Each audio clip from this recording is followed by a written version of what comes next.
Beliau adalah Profesor Suyanto PhD. Kemudian untuk sesi yang kedua pada kesempatan malam hari ini, karena kita kembali dibatasi oleh waktu, Prof. Suyanto nanti kami mohon dapat menyampaikan materinya kurang lebih 40 menit. Kemudian nanti kita lanjutkan dengan sesi diskusi dan tanya jawab. Bapak Ibu hadirin yang kami hormati, selanjutnya sepenuhnya kami persilahkan Prof. Suyanto PhD untuk dapat menyampaikan materinya. Silakan. Terima kasih. Assalamualaikum warahmatullahi wabarakatuh. Yang saya hormati para pengurus PBM yang hadir saat ini.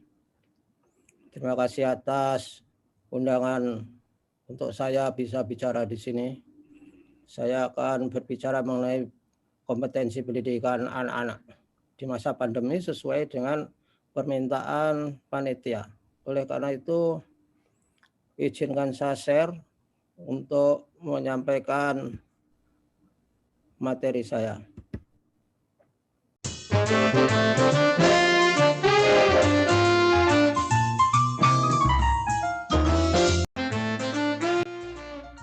Mudah-mudahan ini bisa dilihat.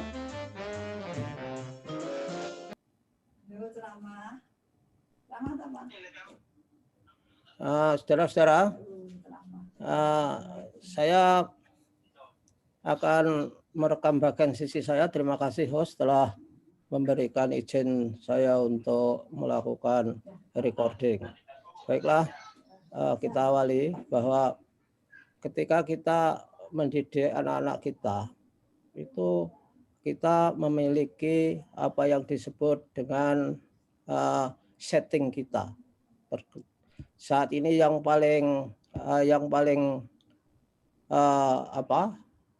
dirasakan dan sangat nyata adalah apa yang disebut dengan revolusi industri 4.0,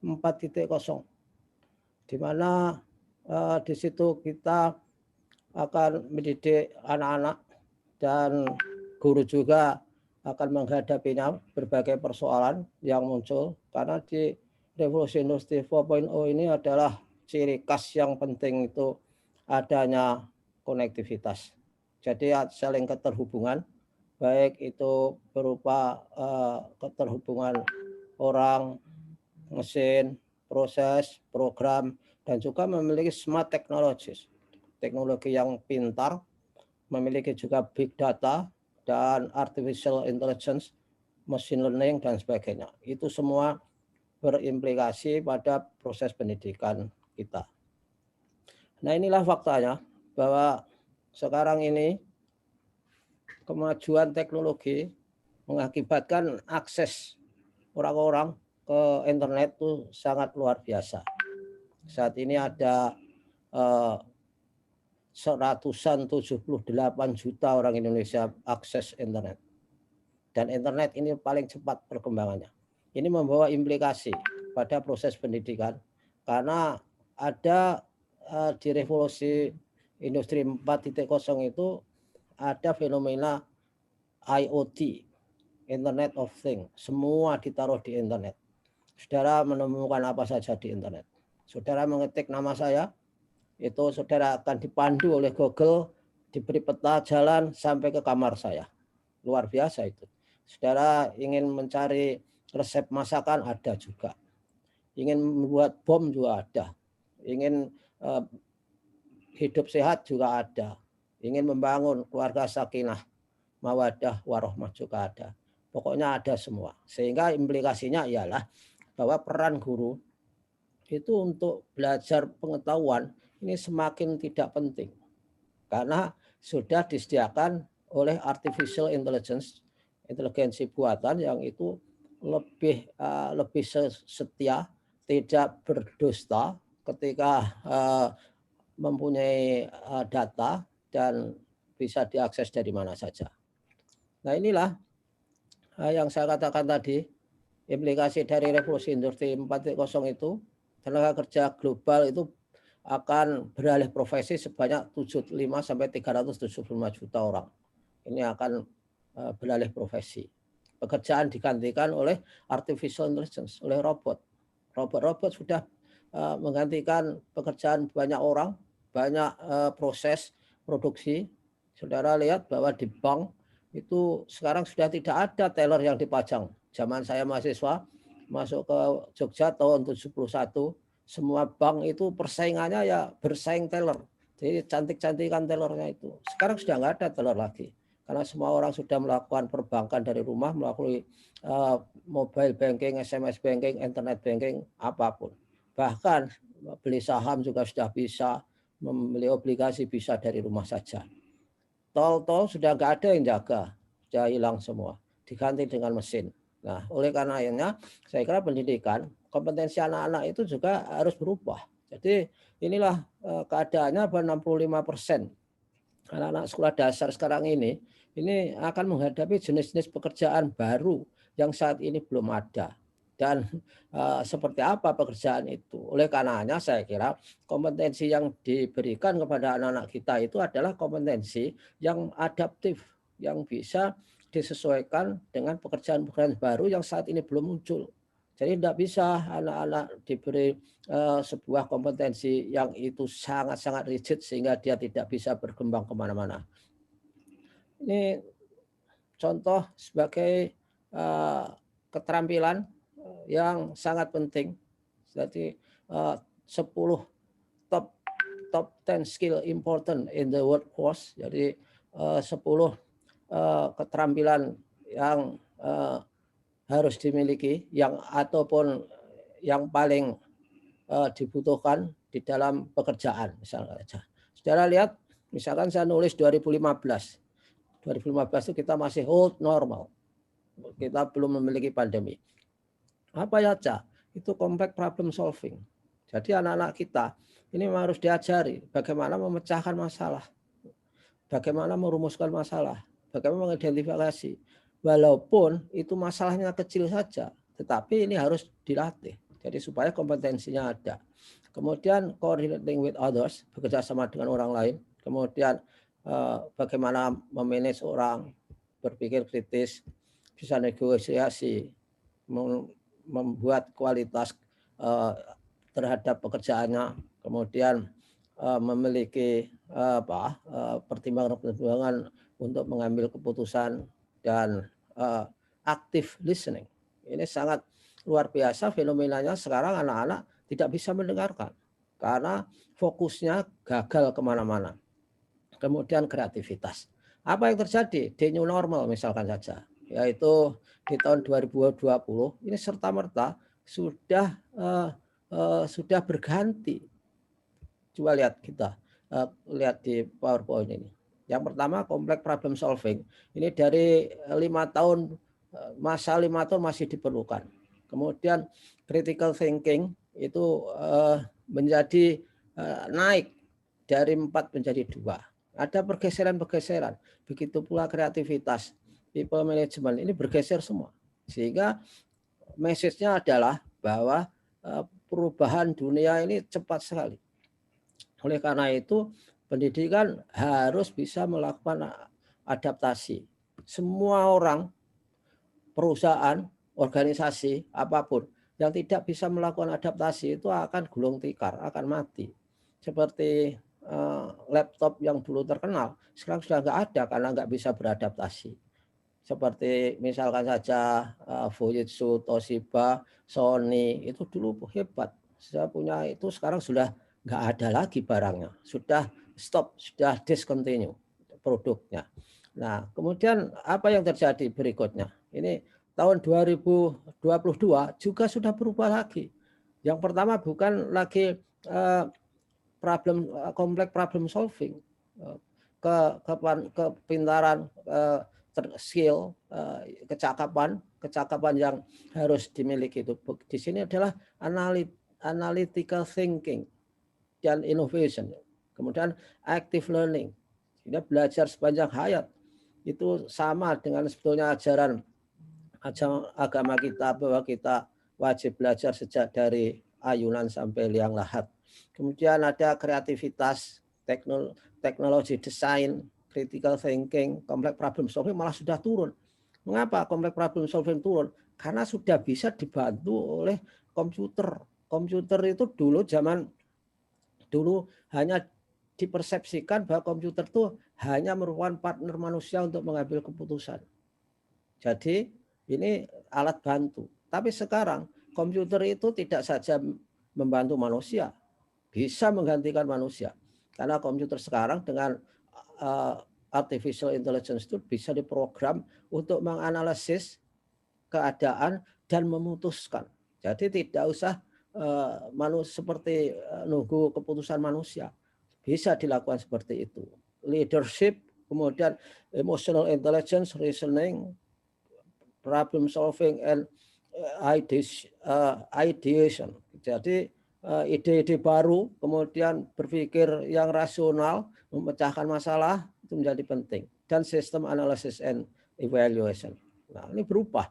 Kemudian ada lagi berubah lagi setelah tahun 2025, bayangkan. Ini hanya untuk menunjukkan bahwa betapa perubahan itu begitu cepat. Perubahan-perubahan seperti ini ketika saya masih SMA itu memerlukan waktu 50 tahun. Tapi sekarang ini 10 tahun, 5 tahun sudah berubah cepat sekali. Sehingga perubahan itu sulit diduga, tiba-tiba, tidak jelas dan sangat kompleks. Yang biasa terkenal dengan apa yang disebut VUCA, VUCA. Jadi selalu perubahan itu volatile, kemudian uncertain, kemudian kompleks dan ambiguous. Ini sangat sulit untuk diprediksi. Oleh karenanya saya kira kompetensi pendidikan anak-anak kita sekolah ini harus mempersiapkan hal-hal yang seperti itu. Nah, inilah kompetensi yang harus dimiliki, yaitu kena kompetensi baru ada, maka higher order thinking skills dalam pembelajaran ini harus terjadi, harus ada, harus dibekalkan. Karena oleh karena itu guru harus profesional, semakin profesional. Jadi sifat dunia sekarang ini adalah bahwa bekerja itu sangat fleksibel, ada fleksibilitas kerja ke depan itu. Jadi orang tidak harus ke kantor pakai seragam rapi dan sebagainya. Dari rumah saja bisa bekerja karena sudah ada IoT itu. Kemudian harus memahami ICT, Internet, Cloud, Technology, Big Data, Processing dan sebagainya. Masalah-masalah yang kompleks, ada social skills dan dimensi moral, yaitu karakter. Saya kira di sekolah-sekolah Muhammadiyah harusnya itu lebih baik karena Muhammadiyah memiliki basis kemuhammadiyahan yang diajarkan sejak SD sampai perguruan tinggi. Apa high order thinking itu?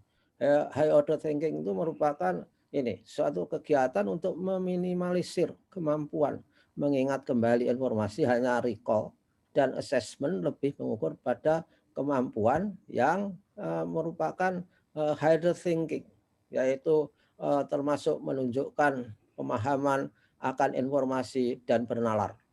Kemudian higher order thinking tidak berarti soalnya harus lebih sulit, tapi yang penting bagaimana dia bisa mengukur analisis, evaluasi, dan mengkreasi, mencipta. Jadi anak-anak itu diajari mencipta. Walaupun ciptaan anak-anak tentu saja adalah tidak sekompleks ciptaan orang dewasa yang sudah memiliki profesionalisme yang tinggi.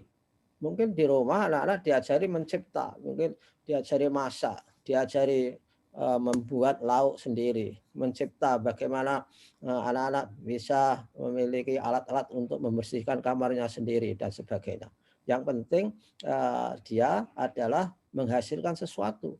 Jangan sampai dia hanya menghafalkan saja tetapi tidak berbuat sesuatu. Inilah tabel dari berpikir itu. Ini yang daerah hijau ini yang berpikir rendah, yaitu berupa recall, basic, pengetahuan,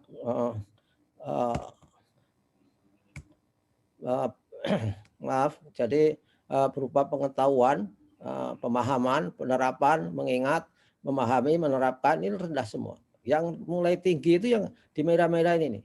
Bisa menganalisis, bisa mensintesis, bisa evaluasi. Ini model Bloom yang masih orisinil, lalu setelah direvisi, mengingat, memahami, menerapkan lot yang rendah, kemudian yang tinggi menganalisis, mengevaluasi, dan mencipta. Nah, inilah yang perlu diberikan kepada siswa.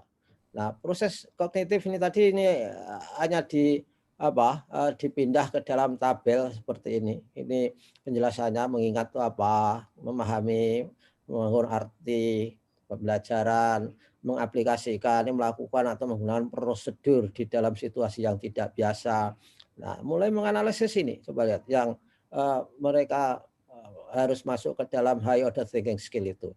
Memecah materi ke dalam bagian-bagiannya dan menentukan bagaimana bagian-bagian itu terhubungkan antar bagian dan ke struktur atau tujuan keseluruhan. Ini menganalisis. Kemudian mengevaluasi dan akhirnya mengkreasi, yaitu menempatkan unsur-unsur secara bersama-sama untuk membentuk keseluruhan secara koheren atau fungsional. Menyusun kembali unsur-unsur ke dalam pola atau struktur baru. Ini adalah mencipta. Nah, definisi akademik seperti itu. Saya kira di rumah kita bisa mengajak anak-anak secara praktis bagaimana mencipta menurut dia. Diberi bahan, kemudian diberi tantangan bagaimana bahan-bahan itu bisa membentuk ide-ide baru. Ini adalah masih taksonomi Bloom. Ini antara rentang lots dan hot, mirip dengan tadi. Nah, yang hot itu yang biru-biru itu sejak dari analisis, sintesis, evaluation, dan creation. Kemudian inilah pentingnya mencipta dan orang kreatif. Oleh karena itu, guru ini harus memiliki daya inovasi yang tinggi di era digital ini. Karena kalau melakukan hal-hal yang sama, itu kita melakukan iterasi, mengulang-ulang. Kemudian kalau disentuh kreativitasnya, maka akan terjadilah inovasi, melakukan hal yang baru. Ini adalah inovasi. Nah, ketika inovasi terjadi dengan disertai teknologi, maka melakukan hal-hal yang serba berbeda sehingga yang lain menjadi usang, itulah disrupsi. Disrupsi terjadi luar biasa di sekeliling kita itu. Misalkan saja semalam saya diundang di majelis dikti, contoh saya ya, misalnya kantor pos saja sekarang sudah tidak ada namanya kartu lebaran. Zaman dulu kartu lebaran itu bertonton dikirim, sekarang nggak ada. Kirim surat juga nggak ada, saya nggak ada. Dulu orang yang berteman itu kirim surat luar biasa seringnya, berkirim nunggu balasan. Nah, sekarang cukup pakai WA, ya instant. Jadi begitu dikirim bisa dibaca dan kemudian bisa dibalas. Nah, itulah disrupsi. Sehingga orang kalau masih ngirim surat jangan zaman sekarang, saya kira ditertawakan orang itu. Kecuali adalah di daerah-daerah yang terkendala akibat tidak adanya sambungan internet misalkan saja. Nah, kompetensi anak-anak kita itu 21st century skills ini harus dimiliki dan diberikan fondasi literasi. Jadi literasi yang sangat dasar. Apa saja itu? Yaitu pertama literasi itu sendiri, kedua numerasi, yang itu akan menjadi assessment, nanti assessment kompetensi minimum yang akan dilaksanakan kementerian. Kemudian science tech literasi, kemudian ada ICT literacy, kemudian ada juga financial literacy. Ini juga penting walaupun anak-anak harus diajarkan. Jangan sampai mereka punya uang itu lebih suka beli pulsa untuk nonton YouTube daripada membeli makanan yang bergizi. Ini saya luar biasa. Fenomena itu terjadi. Kemudian cultural and civic literacy. Kemudian apa yang terjadi berikutnya ketika anak itu harus menghadapi tantangan-tantangan yang lebih kompleks, literasi apa saja yang harus diberikan? Antara lain ada yang terkenal dengan 4Cs, yaitu critical thinking, 4C itu, kemudian creativity, communication, kemudian collaboration. Karena communication itu sangat penting saat sekarang. Siapapun yang mimpin itu harus bisa berkomunikasi. Apalagi sekarang komunikasi itu levelnya harus tidak saja lokal, nasional, dan bahkan global. Oleh karena itu memahami bahasa-bahasa untuk kepentingan komunikasi global itu akan memiliki daya saing dan daya tawar yang lebih tinggi. Orang nggak bisa berkolaborasi kalau tidak bisa memahami komunikasi dengan baik, tidak bisa memiliki alat komunikasi yang baik dengan memakai bahasa global, bahasa internasional. Saya kira bahasa Inggris itu sangat penting posisinya untuk saat sekarang ini, untuk mendapatkan hal-hal yang secara kompetitif harus dikerjakan misalkan saja.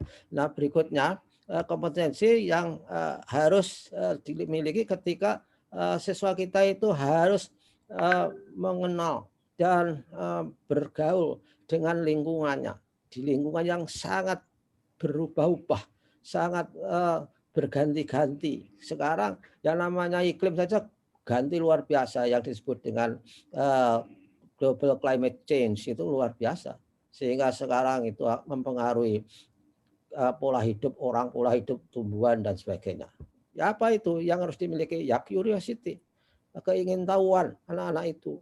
Kemudian ada inisiatif, kemudian persistence.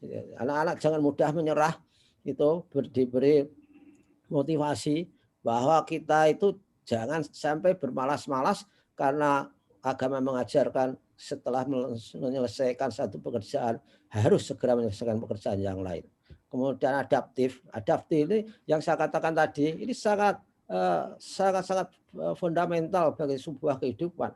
Orang yang tidak beradaptasi akan mati. Mati dalam konteks tidak sebenarnya mati tanpa nyawa, tapi mati karirnya, mati masa depannya dan sebagainya. Banyak contoh-contoh orang perusahaan-perusahaan yang tidak bisa beradaptasi gulung tikar. Kemudian harus punya leadership, dan yang terakhir saya kira social and cultural awareness. Ini penting. Kalau kita hidup itu tidak di tabung yang vakum, tapi di masyarakat. Nah, bagaimana gurunya misalkan untuk itu semua?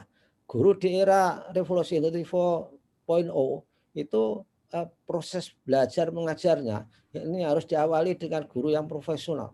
Jadi guru itu yang paling top itu adalah menginspirasi. Yang paling rendah itu guru yang hanya bisa mendeskripsikan, lalu mengexplain, to illustrate, mengilustrasikan itu sudah jauh lebih baik. Lebih baik lagi to demonstrate, yang paling hebat itulah to inspire. Kalau menginspirasi itu luar biasa. Inspirasi melahirkan imajinasi yang itu akan mendorong lahirnya teknologi. Semua teknologi itu lahir dari imajinasi.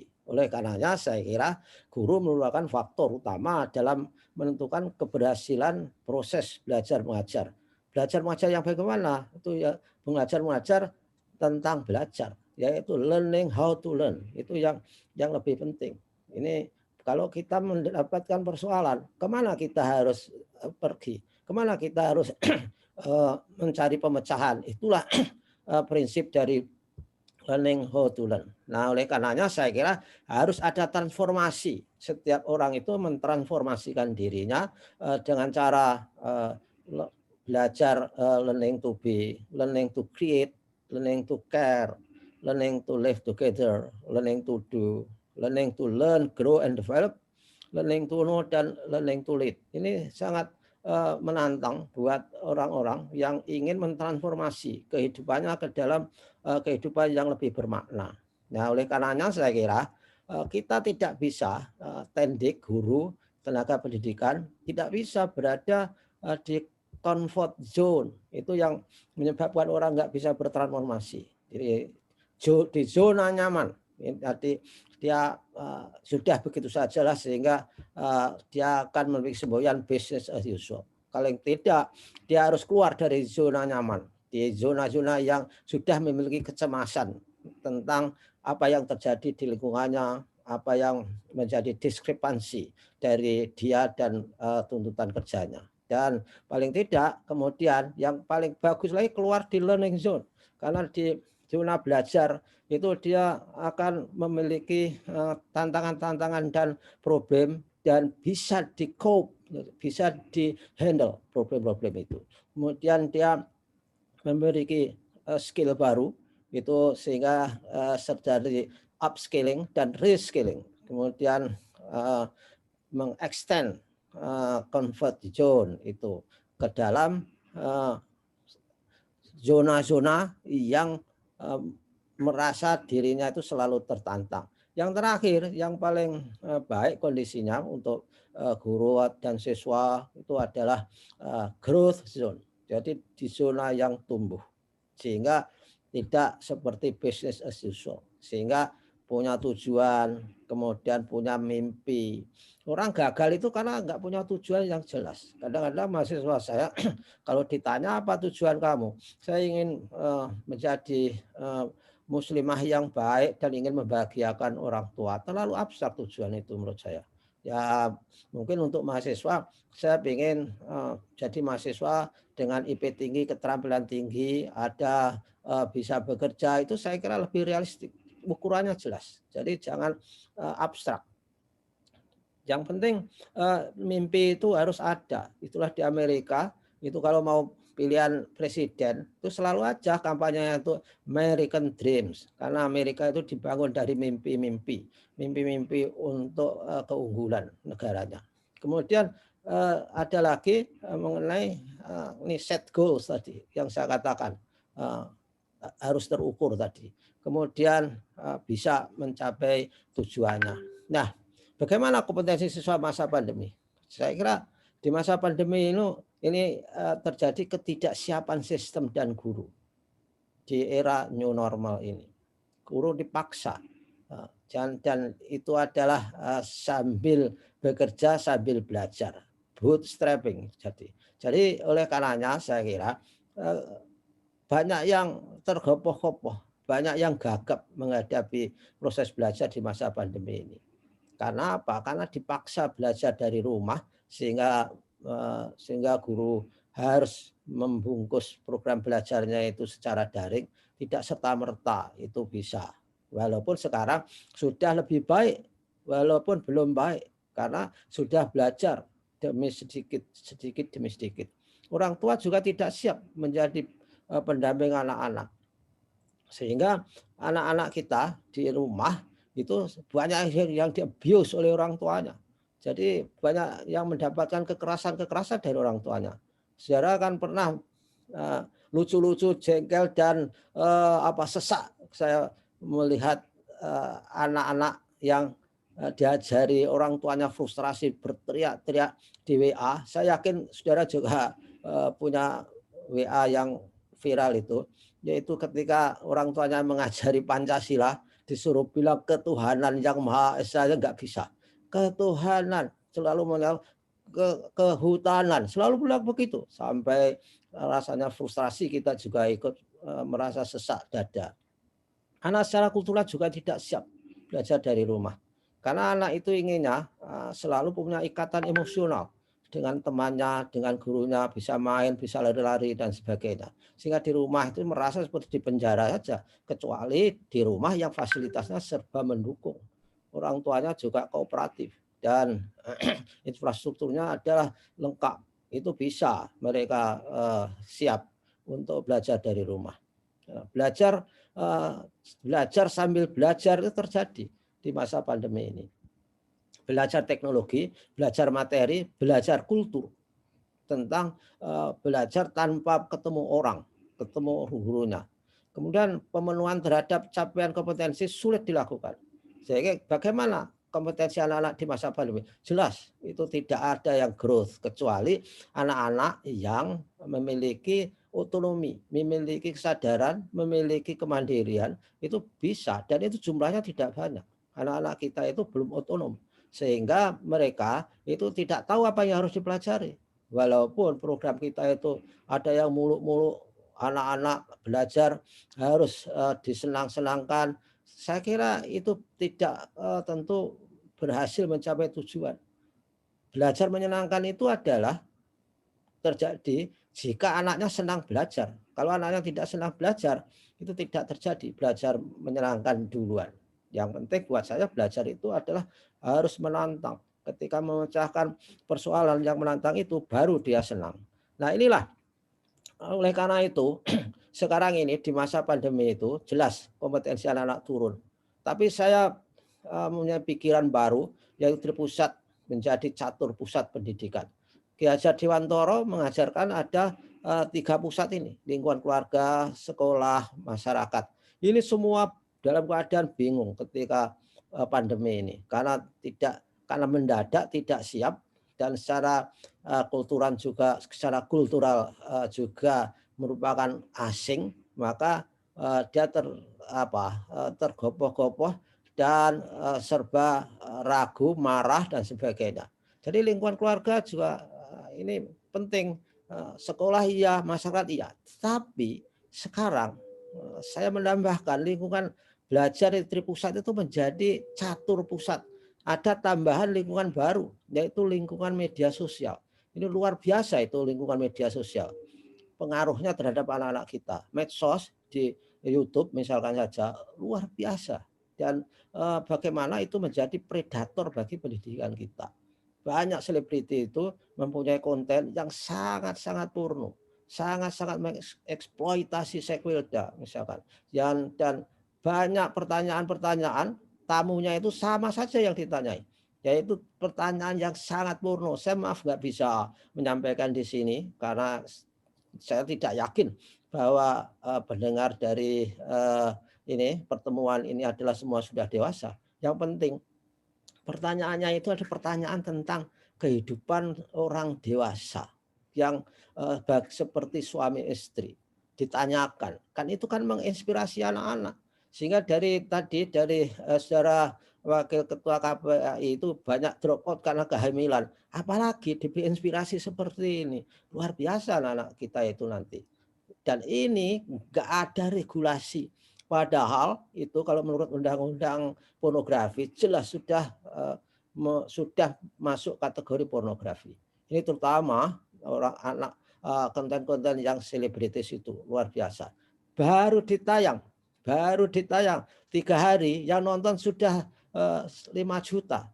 Ada seorang selebriti yang baru nikah kemudian menceritakan malam pertamanya itu aja itu ditonton 5 juta orang itu dalam waktu 1 malam, kemudian hari berikutnya itu kan pernah viral itu ditanggapi orang bagaimana ini dan itu menjadi kaya raya, itu menjadi sumber penghasilan dan saya kira tidak ada regulasi dibiarkan ini karena pajaknya itu diperlukan pajak dari mereka itu. Tapi itu mengorbankan pendidikan kita. Itu predator dari pendidikan kita. Oleh karena itu, lingkungan itu semua tidak mendukung sepenuhnya secara fungsional terhadap pencapaian kompetensi siswa dalam belajar daring di masa pandemi ini. Lingkungan belajar keempat ini bahkan menjadi predator bagi pendidikan pendidikan karakter siswa. Oleh karena itu, saya berniat mempunyai amar ma'ruf medsos. Saya mempunyai channel YouTube baru ya, yaitu suyanto.id. Saya bikin 4 bulan lalu. Tapi bayangkan, saya 4 bulan untuk membuat konten itu hampir setiap hari saya mewawancarai orang dalam waktu 4 bulan baru bisa mengumpulkan subscriber 4.500-an. Bayangkan. Memang konten-konten edukasi itu tidak disenangi, tetapi konten-konten yang infotainment yang sangat-sangat tidak mendidik itu sangat disenangi. Oleh karena itu orang tua harus hati-hati memberikan HP kepada siswanya. Guru sekolah harus sadar kalau perlu berkampanye memboikot konten-konten yang seperti itu. Itulah kondisinya saya kira saudara-saudara bagaimana kompetensi anak-anak kita di masa pandemi ini dan yang mencemaskan anak-anak selama belajar dari rumah itu semakin literat dalam hal menggunakan gadget mereka, akses kepada internet mereka, sehingga dia bisa mencari konten-konten yang sebetulnya itu belum siap dilihat mereka. Dalam film saja, konten-konten yang misalnya terlalu banyak pornonya itu diberi bintang, triple X, misalnya. Semua triple X, bahkan 5X, 5X semua itu isinya yang miliknya para selebriti itu. Dan itu harusnya nggak boleh. Yang kekerasan juga ada. Itu harusnya diberi R misalnya. Diberi restricted harusnya. Tapi saya nggak tahu bahwa keluarga itu ada yang aware atau tidak. Tapi ada yang cemas juga. Bagaimana mengawasi anak-anaknya dengan penggunaan gadget itu. Saya kira itu yang bisa saya sampaikan. Mudah-mudahan ini menginspirasi banyak orang. Terima kasih atas perhatiannya dan mohon maaf Kalau ada hal yang tidak diperkenan, wassalamualaikum warahmatullahi wabarakatuh. Waalaikumsalam warahmatullahi wabarakatuh. Terima kasih Prof. Suyanto PhD atas pemaparan yang sangat luar biasa. Kita membahas tentang kompetensi pendidikan anak-anak di era pandemi pada kesempatan malam hari ini.